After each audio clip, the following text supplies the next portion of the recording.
Pozdravljene, drage občudovalke besednih popotovanj in drugi poleg sedeči. Dobrodošli znova v Besedi tedna. Bliža se čas odločitve na najpomembnejših volitvah na svetu. Bo na ameriških predsedniških volitvah prvič zmagala ženska ali pa se bodo v Belo hišo znova vrnile vsakodnevne tramparije, naša nova beseda tedna. Tramparije. Gre za traparije oziroma neumnosti, ki jih v svojih nastopih kvasi nekdanji in morda prihajajoči predsednik Združenih držav Donald Trump. V širšem smislu gledano gre za slog govora, ki ga ta isti Trump dosledno uporablja. Beseda tramparija seveda ni nova, prvič jo v slovenščini zasledimo že leta 2016, ravno takrat, ko se je najbolj znani slovenski zet prvič naselil v Beli hiši. Najbrž ste že slišali Trumpov zadnji veliki hit.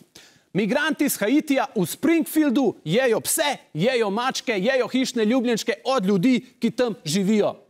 Hitro se je izkazalo, da je bila ta novica izmišljena, a nič ne de, saj Trumpovi volivci raje verjamejo v tramparije, kot pa v dejstva na terenu. Veliko Američanov se zdaj migrantov ne boji samo zato, ker naj bi jim ukradli službe, ampak še huje, ker jim bodo pojedli njihovega Maxa. Max je najbolj pogosto pasje ime v Združenih državah, Springfield pa eno najbolj pogostih imen za mesta v Ameriki, skoraj vsaka zvezna država ima vsaj en Springfield.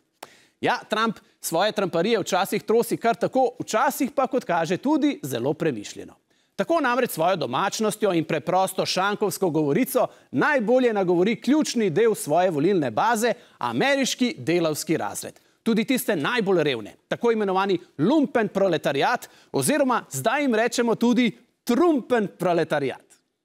Dragi moji, v naslednjih 2 tednih boste zagotovo slišali še veliko tramparij. Priznam, z naše strani Atlantika včasih znajo zveneti celo simpatično.